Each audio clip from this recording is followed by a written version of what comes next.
Welcome to Book with Joys.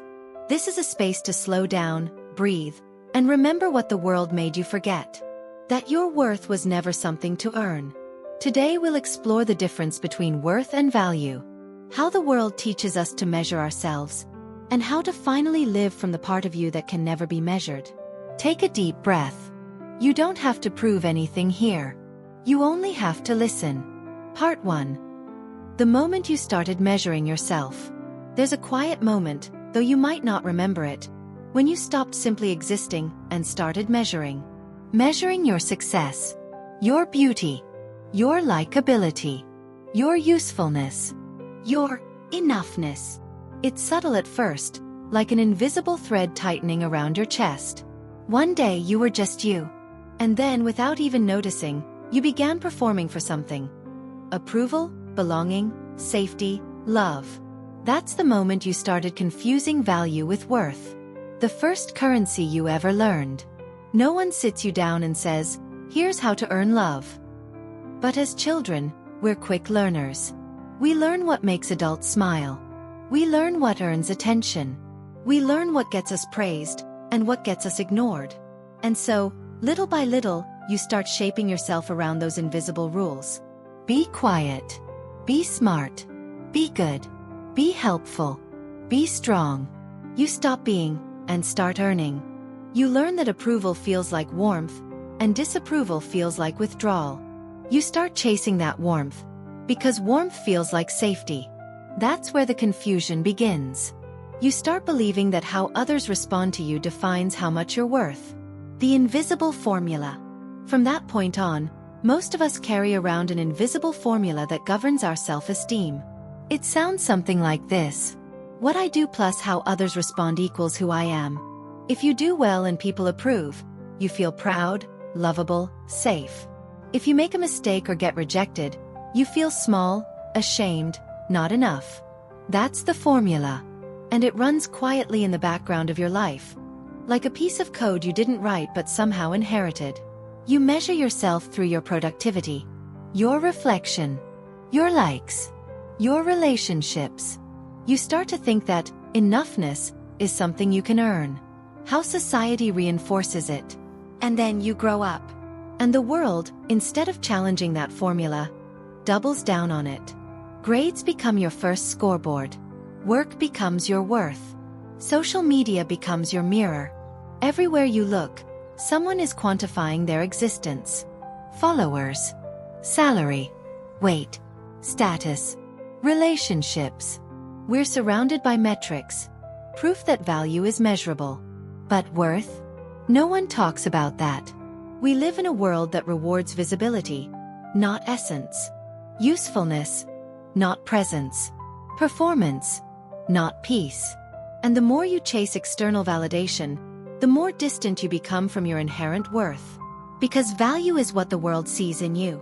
But worth is what's true even when the world looks away. The addiction to validation. If you've ever caught yourself refreshing your notifications, over-explaining your decisions, or replaying a conversation to make sure you sounded okay, you're not weak, you're conditioned. The human brain is wired for connection.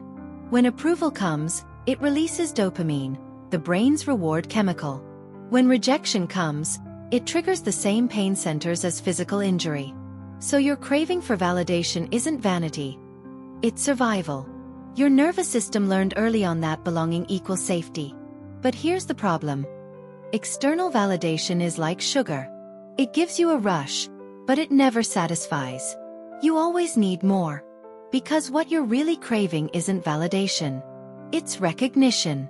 It's being seen, not just admired. And being seen requires something deeper than performance. It requires truth. The moment value fails you. Eventually, there comes a day when the formula stops working. Maybe you lose something you tied your identity to. A job, a relationship, an achievement. Or maybe you do everything right, and still feel empty. That's the moment the illusion cracks. You realize that no amount of external success can fill the space created by internal disconnection. Because value, the way others see you, is unstable. It changes. Someone can think you're brilliant today and forget you tomorrow. Someone can love you deeply one year and drift away the next. Someone can see your magic and still choose someone else. That's the nature of value. It's dependent on context, timing, and perspective. But your worth? It doesn't fluctuate. It's the quiet, steady hum beneath all of it. The part of you that existed before you learned to measure. Why rejection hurts so deeply? Let's be honest. Knowing that worth is inherent doesn't stop rejection from stinging. It hurts because rejection hits the oldest wound we carry. The fear of being unlovable. When someone withdraws, criticizes, or overlooks us, it reactivates the moment we first learned that love could be lost. Our bodies remember the ache of being unseen. But here's what we often miss. When someone rejects you, they're not rejecting your worth. They're responding to your value in their particular context. Their story, their needs, their timing. You might not fit their script, but that doesn't mean you don't belong in the story of life itself. Their rejection is about preference. Your worth is about existence. And those two things are not the same. The economics of the soul. Let's pause on something. In economics, value is always relative.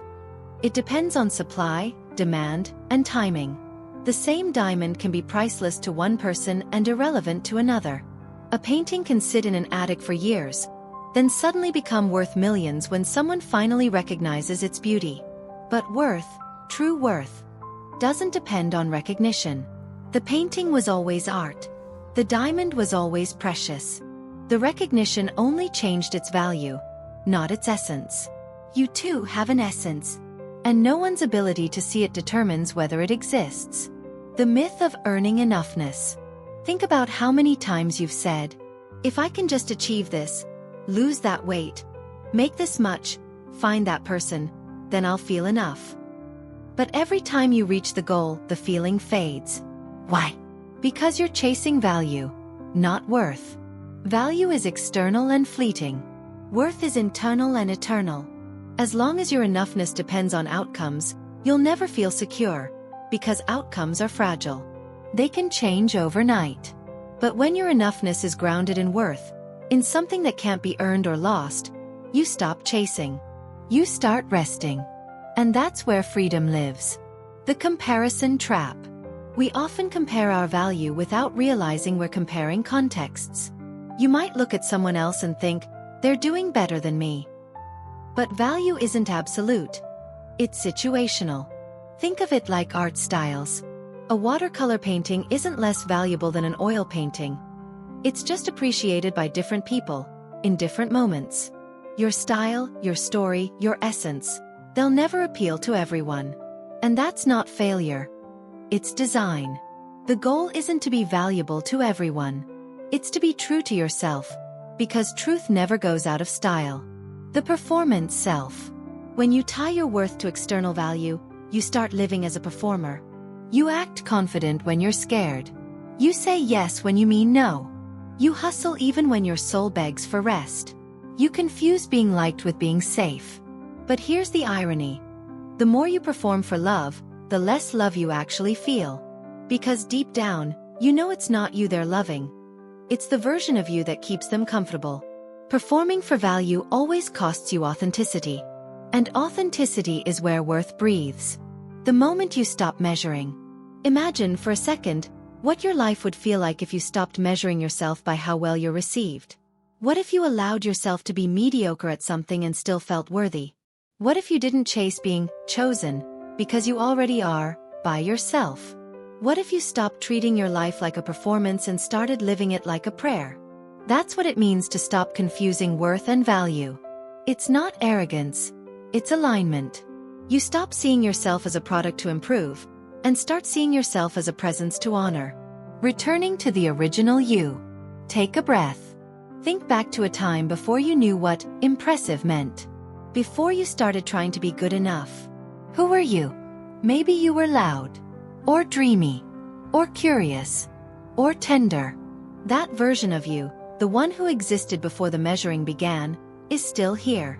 Buried under expectations, but not gone. They've been waiting for you to look up from your checklist and remember them.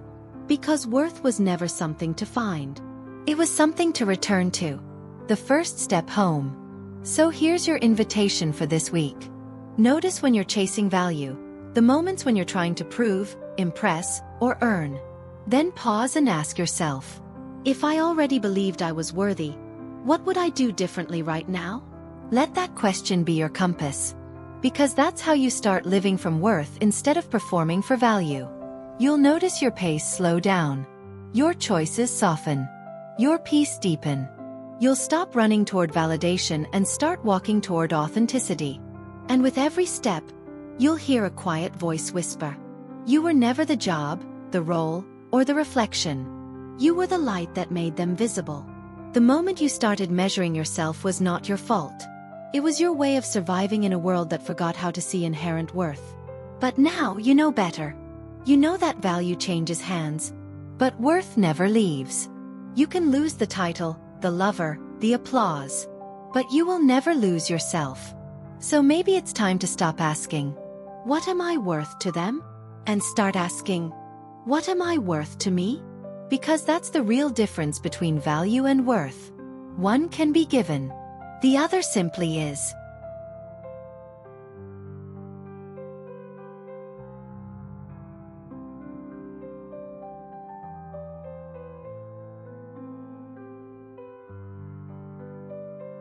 Part 2. Value is negotiable, worth is not. When you hold something valuable in your hands, say, a diamond, a painting, or even your phone, its price can change depending on the market. But its composition doesn't. The same is true for people. Our perceived value rises and falls in different rooms, but our worth, our essence, never changes. This is the part most of us forget.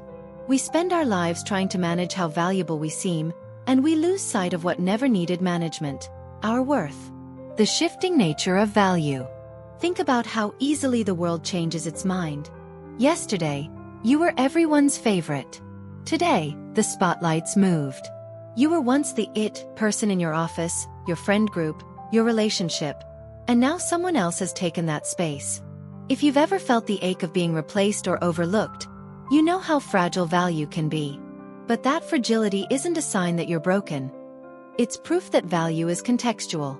The same skill that's ignored in one environment can make you indispensable in another. The same personality that feels too much in one room becomes magnetic in another. The same truth that makes one person leave can make another stay. Value depends on context. Worth depends on existence. The difference in simple terms. Value is how much others perceive you to matter to them. Worth is how much you matter, period. Value changes when opinions change. Worth never changes, because it doesn't come from opinion. Value belongs to the external world, the markets, the audiences, the preferences. Worth belongs to your internal world, the quiet awareness that you are here, alive, breathing, sacred. You can lose value in someone's eyes and remain completely worthy. Why this distinction feels so hard? We live in a world that has monetized everything. Time, attention, emotion, even self-expression. We talk about self-worth in economic terms. Know your worth. Charge what you deserve. Don't undersell yourself. But somewhere along the way, we fused value and worth into one concept. You start to believe that being undervalued means being unworthy. That if someone pays you less, texts you less, or notices you less, it means you're less. It's not true. It's just capitalism of the soul, and it's breaking hearts. Because your humanity was never meant to be measured like currency. The marketplace of people. Let's be honest, the marketplace of people is exhausting. We curate, filter, brand, and present ourselves, trying to increase our value. We tailor our words to be palatable. We change our appearance to fit trends. We measure our progress in likes, followers, promotions, matches, milestones. And each metric tells us the same quiet lie. If I could just increase my value, I'd finally feel worthy. But the truth is, the pursuit of higher value often costs us our peace. Because to be valuable to everyone, you have to keep shape-shifting. And shape-shifting is soul-splitting. You end up performing instead of living, convincing instead of connecting, polishing instead of feeling. And when the applause fades, you're left wondering, Do they even know me? The cost of negotiating yourself. Every time you adjust your truth to maintain someone's approval, you're negotiating your own value. Every time you stay silent to keep the peace, you're lowering your self-trust. Every time you chase what doesn't fit, you're telling your nervous system that your worth depends on outside validation. But worth doesn't negotiate. Worth simply is. And when you start treating your worth like something that can be debated, you end up anxious, disconnected, and constantly seeking reassurance. Rejection through the value lens. Rejection hurts less when you understand which lens you're looking through. When someone turns away from you, a partner, a friend, a job, your mind immediately shouts, "I'm not enough." But what if you change the lens? Through the value lens, rejection simply means, they don't need what I offer right now. Through the worth lens, it means, and that has nothing to do with my inherent dignity. Value is situational. Worth is spiritual. Value fluctuates. Worth is constant. When you see rejection this way, it stops feeling like a verdict and starts feeling like redirection. Example: the artist and the collector. Imagine an artist who paints from their heart. One day, they bring their work to a gallery. The curator says, "We're not interested." The artist leaves crushed, convinced they're not talented. But a month later, another gallery calls. They love the same piece, and it sells instantly. Did the painting's worth change? No. Its value changed because it was finally seen by the right eyes. We are that painting. We keep walking into the wrong galleries, mistaking rejection for lack of worth. Sometimes the people in front of you simply don't have the capacity to see what you carry. Their inability to recognize your value has nothing to do with your worth. How we misread praise and criticism. Here's another truth. Even praise is about value, not worth. When people praise you, they're saying, "You meet my current needs or preferences." That's lovely, but it's not ultimate truth. And when people criticize you, they're saying, "You no longer meet my current needs or preferences." That's information, not identity. Both are feedback about value, not worth.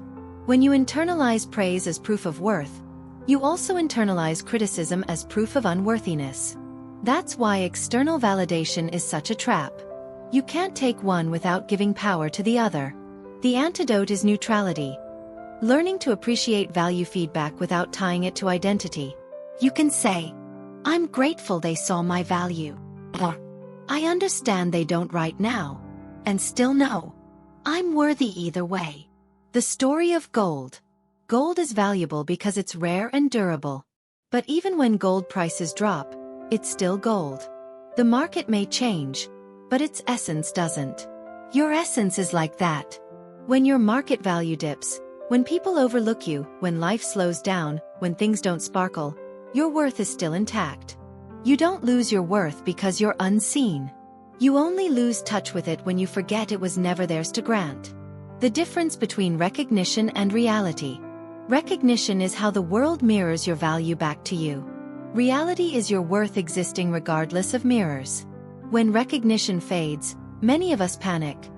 We think we've disappeared. But invisibility doesn't erase existence. It just invites you inward, to remember who you are without the reflection. The quiet moments of being unseen are not punishments. They're invitations to anchor yourself deeper in worth. The trap of constant proving. You've probably felt it, the pressure to always show your value. You might work extra hours just to prove you belong. Or overgive in relationships so no one leaves. Or chase endless self-improvement projects so you can finally feel like you've earned rest. But the need to prove value comes from forgetting worth. When you know your worth, you still grow. But you grow from wholeness, not from wounding. You improve because you want to, not because you have to. You stop performing out of fear and start creating out of truth. How to ground yourself in worth. Let's talk about practice. What grounding in worth actually looks like. 1. Name what doesn't change. Write down 3 things about you that remain constant, even when your roles shift. Maybe it's your kindness, curiosity, or integrity. Those are expressions of worth. 2. Separate performance from personhood. After a success or failure, tell yourself, That result belongs to the world of value. I belong to the world of worth. 3. Stop negotiating your boundaries. When you stop lowering your standards to keep value, you start living from worth. 4. Find stillness. Worth speaks in silence. Value shouts in metrics. Spend time in spaces where no one's measuring you. That's where you'll hear your real voice again. The calm of enoughness. When you anchor in worth, something shifts inside. You stop rushing. You stop chasing closure from people who can't give it. You stop explaining your softness to those who only understand sharpness. You realize that peace isn't found in being more valuable. It's found in remembering you were always worthy. The irony is, when you stop chasing value, people often start valuing you more, because authenticity is magnetic. But by then, it won't matter. You'll no longer depend on it. The value curve of life. If you mapped your life like a stock chart, you'd see peaks and valleys. Moments of high external value and moments where it seemed to crash. But imagine drawing another line underneath. Flat, steady, unbroken. That's your worth. Always there. Never fluctuating. When you look back someday, you'll see that every valley was an illusion. Your worth never dipped, even when your value did. When the world tries to relabel you, people love to define others by roles. Successful, beautiful, talented, single, mother, leader, failure. Those labels describe value. Temporary expressions of how society relates to you. But labels are not identities. They're outfits. You can change them and still be you underneath. Worth is the body beneath the outfit. Permanent, alive, sacred. The more you know this, the less the world can manipulate you with fear. When you stop bargaining, there's a quiet moment in healing when you stop trying to convince anyone to see you differently. You stop bargaining for respect, attention, or closure. Instead, you whisper, "I know what I bring." That sentence, calm, not defensive, is the voice of worth. Because worth doesn't chase. It invites. It doesn't argue. It rests. It doesn't beg. It believes. When you know the difference. Here's what starts to happen when you really understand this difference. Criticism loses its sting. Praise loses its control. Comparison loses its urgency. Silence loses its terror. You begin to realize that peace isn't in having the highest value. It's in knowing your unchangeable worth. That's what freedom sounds like. Quiet, steady, and sure. The mirror exercise. If you want to feel this truth, try this simple practice tonight. Stand in front of a mirror. Look into your eyes. Say softly, "My value may change in their eyes, but my worth never leaves me." Watch how your body responds. There might be tears, that's okay. It's not sadness. It's recognition. Your body is remembering what your mind forgot. Value is negotiable. It depends on the room, the season, the story. But worth? Worth is eternal. You can't add to it with achievements, and you can't subtract from it with mistakes. You can only remember it, and live from it. The world may continue to rank, score, and compare. Let it. You belong to a different economy. The economy of the soul, where nothing essential is ever lost. And when you live from that space, rejection becomes redirection, silence becomes sanctuary, and success becomes simply expression. You're no longer chasing being seen. You're becoming someone who sees. Part 3. Living from worth instead of chasing value. You've spent much of your life chasing things that promise to make you feel enough.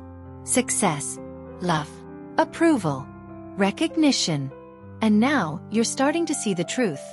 None of it lasts. The applause fades. The title expires. The compliments disappear. Not because you're unworthy, but because value is seasonal. The question is no longer, how can I become more valuable? It's, how can I live for my worth, even when my value changes? That's what this part is about. Not theory. Embodiment. Not knowing your worth, living it.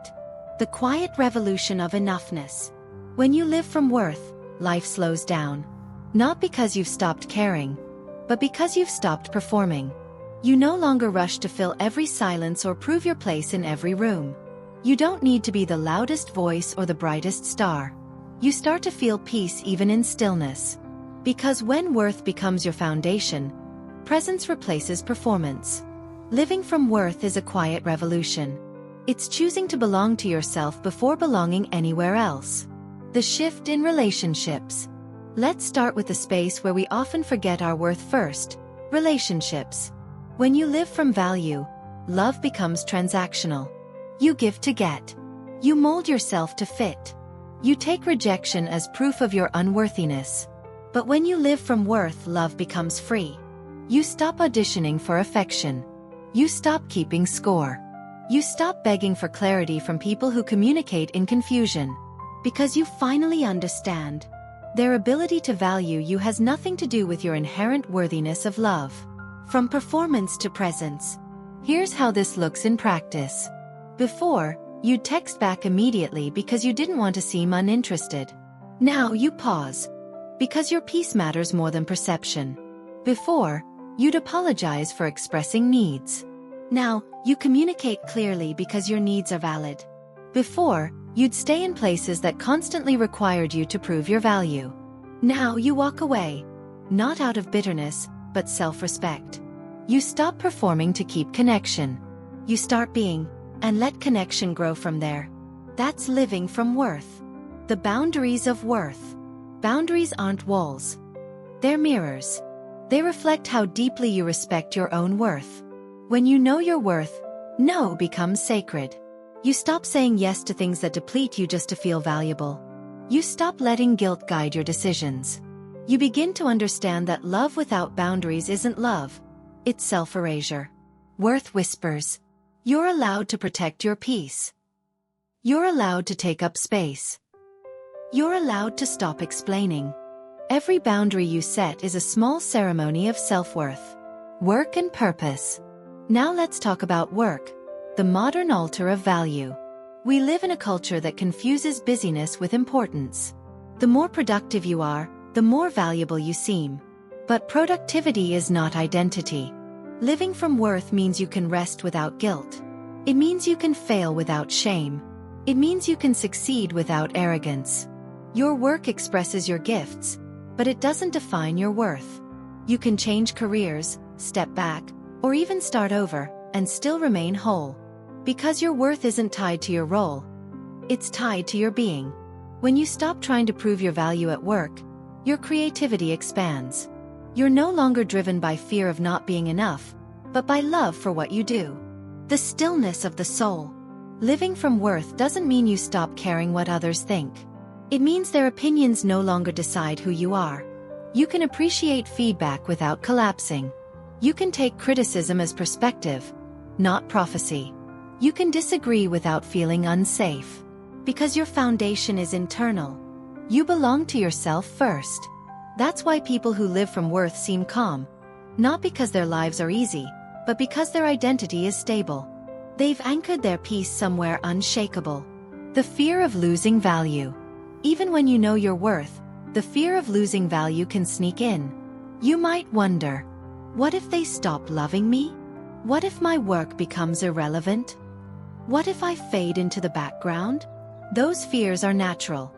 They come from the human desire to belong. But belonging based on value is conditional. Belonging based on worth is eternal. When you live from worth, you understand. If something ends, it's not because you weren't enough. It's because its season ended. And endings don't erase essence. The truth is, you will lose value in some people's stories, but you will never lose worth in your own. Worth and the nervous system. Living from worth also affects your nervous system. When your identity depends on performance, your body stays in survival mode, constantly scanning for cues of rejection. But when you root in worth, your body finally exhales. You stop over-explaining. You stop apologizing for existing. You stop holding your breath waiting for permission. Instead, you start trusting your rhythm. Your body learns that you can be safe even when you're not being praised. That safety becomes your new baseline. Calm, grounded, steady. This is what self-regulation really means. Not perfect control, but deep self-trust. Worth and self-trust. You can't live from worth without rebuilding self-trust. Every time you ignore your intuition to keep peace, you send yourself the message, "My truth isn't safe here." Every time you override your needs, you weaken your internal foundation. But every time you honor your instincts, even quietly, you strengthen your worth. Living from worth looks like trusting yourself more than the noise around you. It's saying, "I may not know the outcome, but I know what feels honest." And that honesty becomes your compass.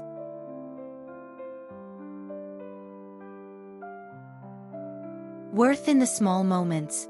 Worth isn't just philosophical. It's practical. You live it in 1,000 small choices each day. You live it when you stop forcing a smile you don't mean. When you rest instead of proving your productivity. When you choose friends who listen instead of compete. When you speak kindly to yourself in the mirror. When you forgive yourself for being human. Each small act of self-respect is a deposit into your worth account. Not because worth needs to be earned, but because you need to remember it. Love that mirrors worth. When you start living from worth, the way you experience love transforms. You no longer chase people who can't meet you. You stop falling for intensity that mimics connection. You stop interpreting distance as your fault. Because when you know your worth, you recognize alignment, and you release attachment. You begin to see love as mutual recognition, not rescue. You stop performing to earn affection and start showing up to share it. And the love that grows from that space? It's quieter, steadier, deeper. It doesn't burn fast, it builds slow. Because real love doesn't inflate your value. It reflects your worth.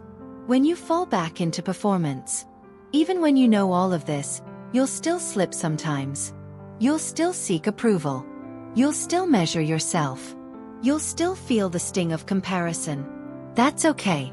Worth doesn't mean perfection. It means remembering again and again.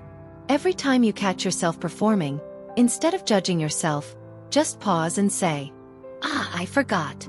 I was trying to earn what's already mine." And in that moment of awareness, you return to worth.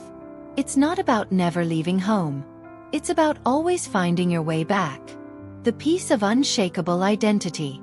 When you live from worth, you no longer fear change. Jobs shift. People leave. Seasons end. But you remain.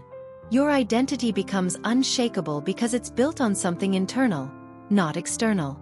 You realize, I can lose things without losing myself. That's the deepest peace there is. You no longer grip. You no longer beg. You simply live, with open hands and steady heart. Because what's truly yours can't be taken. And what leaves was never your foundation anyway. The worth practice. Let's make this tangible. Here's a simple daily practice to help you live from worth. 1. Morning check-in. Before the day begins, place your hand on your heart and whisper, "My worth wakes up with me." It doesn't need to be proven today. 2. Midday pause. When stress or self-doubt arises, ask, "Am I chasing value or living from worth right now?" 3. Evening reflection. Before bed, write down one moment when you acted from self-respect instead of self-criticism. No matter how small, that's proof of embodiment. Repeat these every day. Over time, they retrain your mind to see worth as your natural state, not your reward. Living from worth changes everything. When you live from worth, your relationships feel freer. Your work feels more authentic. Your creativity expands. Your boundaries strengthen. Your inner world quiets. You realize that you were never chasing success. You were chasing safety. And worth gives you that safety. Because when you believe you are inherently worthy, you no longer need to prove, persuade, or perform. You just be. And in that being, everything aligns. The freedom of self-respect. One of the greatest gifts of living from worth is self-respect. You stop tolerating what dishonors you. Not because you think you're better, but because you finally understand what sacred means. You see your life as something holy. You begin to treat your time, energy, and emotions as precious. You no longer waste yourself on people or places that demand your shrinking. You no longer confuse being wanted with being respected. That's the quiet confidence of worth. Not loud, not boastful, but rooted. The world through the lens of worth. When you live from worth, even your worldview softens. You stop judging others harshly, because you see their chase for value and recognize your old reflection. You stop competing, because you know there's enough space for everyone's light. You stop reacting because you see pain behind performance. Living from worth makes you compassionate. Because once you've found peace inside yourself, you want others to find theirs too. What it means to belong. To live from worth is to belong to yourself. Not in an isolated, detached way, but in a grounded, self-honoring way. It means you can walk into any room and feel at home, not because everyone accepts you, but because you no longer abandon yourself to fit in. It means you can love deeply without losing yourself. You can give freely without emptying yourself. You can walk away gracefully without resentment. Because you belong to something deeper now, your truth. The full circle. Let's come full circle. In part 1, we explored how we learned to measure ourselves, how we mistook value for worth. In part 2, we uncovered how value changes and worth remains. And now, in part 3, you've learned how to live as someone who remembers. This is what healing truly is. Not becoming more, but returning to who you've always been. You don't have to prove your worth. You don't have to earn your belonging. You just have to live from what's already true. Take a deep breath. Imagine yourself standing in front of a mirror. Not to judge, but to see. Behind you are all the versions of you that tried to prove something. The achiever. The pleaser. The performer. The perfectionist. Now imagine walking toward your reflection. Slow, steady, kind. Place your hand over your heart. Whisper softly. I'm done chasing value. I choose to live from worth. Watch your reflection soften. That's not fantasy. That's home. The world will keep trying to sell you value. In likes, in metrics, in approval. But don't buy it at the cost of your worth. Because value is the currency of others' perception. Worth is the language of your soul. When you remember this, you stop surviving and start living. You stop hustling for love and start embodying it. You stop seeking light, because you realize you are it. You were never meant to earn your worth. You were meant to remember it. And now you have. Welcome home. Take this with you. Value will always rise and fall in the eyes of others. But your worth, your quiet, steady, sacred worth, remains. If this episode spoke to you, share it with someone who's forgotten how worthy they are. And remember, you were never meant to earn your worth. You were meant to remember it. Continue your journey in permission to be enough. The book that inspired this episode. Thank you for listening to Book with Joys. I'll see you in the next episode. Subscribe, like and share for more episodes from Book with Joys. Healing, self-worth, and emotional freedom.